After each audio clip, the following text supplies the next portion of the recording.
The lobby of the bank was bustling with customers that bright morning, sunlight pouring through the wide glass windows, casting streaks of gold across the polished marble floors.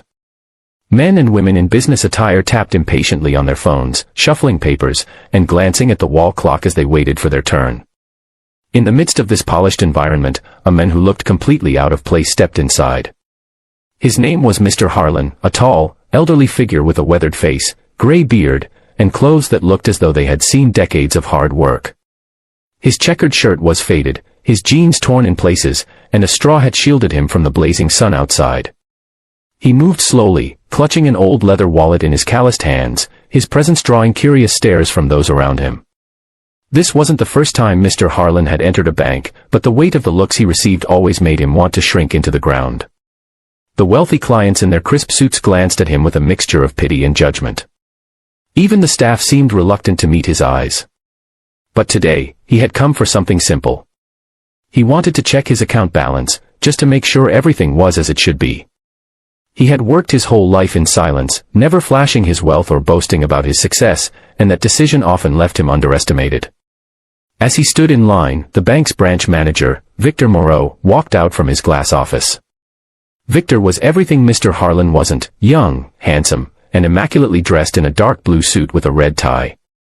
He thrived on appearances and power, often speaking down to those he believed had no value. His laughter carried across the hall when he spotted Mr. Harlan waiting with his wallet. Victor nudged his colleague at the counter and whispered something that made the clerks chuckle. Then, loud enough for customers to hear, he sneered, "If you even have a balance, old man, I'll pay you double." The words sliced through the room like a blade. Conversations halted, heads turned, and eyes settled on the frail figure in the straw hat. Mr. Harlan lowered his gaze, his shoulders heavy with quiet dignity. He didn't respond, didn't argue. For years, he had endured mockery from those who judged by appearances.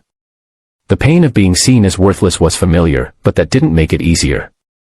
What Victor didn't know, what none of them knew, was that the man standing before them wasn't just another poor soul. He was the owner of the very bank they worked in, the silent CEO who had built his empire brick by brick but never flaunted it. If you believe in kindness, respect, and second chances, take a moment right now to like this video, share it with someone who needs hope, and subscribe to Kindness Corner so we can continue bringing you stories that matter. Comment below if you agree that true worth can't be judged by appearances. The clerk finally called Mr. Harlan forward, his voice tinged with amusement after Victor's comment. The elderly man stepped to the counter, handed over his ID, and waited patiently. The clerk typed into the computer, his smirk faltering as the screen displayed numbers he had never seen before in a personal account. His eyes widened, his jaw stiffened, and he leaned closer to confirm. Zeros filled the screen, a fortune that could purchase the entire building many times over.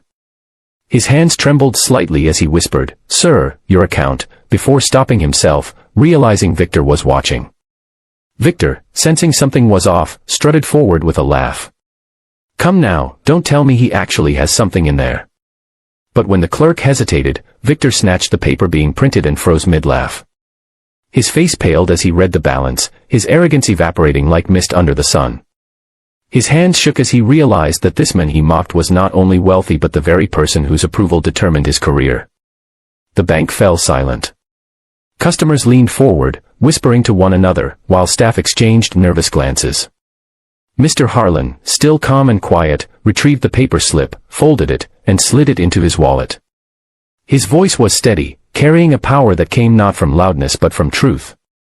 He looked at Victor and said, "The real balance we carry isn't in a bank account, but in how we treat others." With that, he turned to leave, his slow steps echoing like thunder in the hush of the room.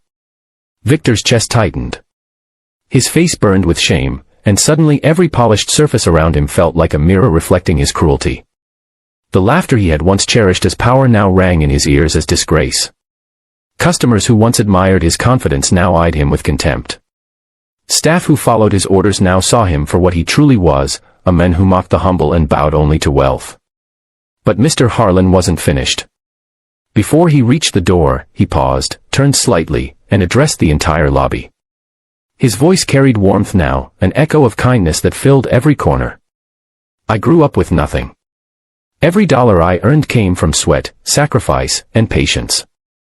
I built this bank not to make men arrogant, but to give families hope, to help workers achieve their dreams, to remind people that respect must always come before wealth.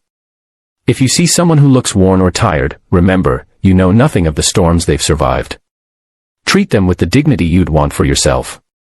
The room was still. Even the ticking of the wall clock seemed to pause, as though the universe was listening. Tears glistened in the eyes of a young mother in line. An older man in the corner nodded slowly, pressing his hand to his chest. For a moment, it felt as though the world had shifted, as if every person in that bank had been forced to look inward. Victor, however, stood frozen, humiliated before his staff and customers. Pride wrestled with shame inside him, and for the first time in years, he felt small.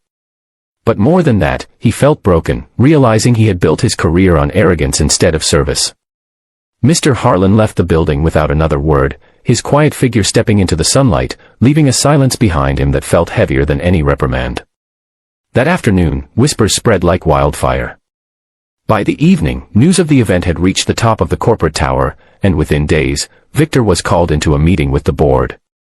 Sitting at the head of the table was Mr. Harlan, no longer in his straw hat, but in a simple suit that still carried his humility. He looked at Victor, not with anger, but with disappointment, and said, "Leadership isn't measured by how loudly you speak, but by how kindly you treat the smallest voice in the room." Victor resigned soon after, unable to bear the weight of his shame, while the staff began to see their work differently. Customers walked into the bank with a newfound sense of respect, remembering the story of the man in the straw hat. And Mr. Harlan continued to live as he always had, simply, quietly, choosing humility over grandeur. To him, wealth was never the goal, dignity was. In the years that followed, the story of that day was told and retold like a legend, not just about a CEO in disguise, but about a truth we so often forget, that appearances deceive, but character never does. And somewhere, in a sunlit lobby filled with strangers, an old man had reminded the world what true wealth really means. If this story touched your heart, please take a moment to like, comment, and share this video with others.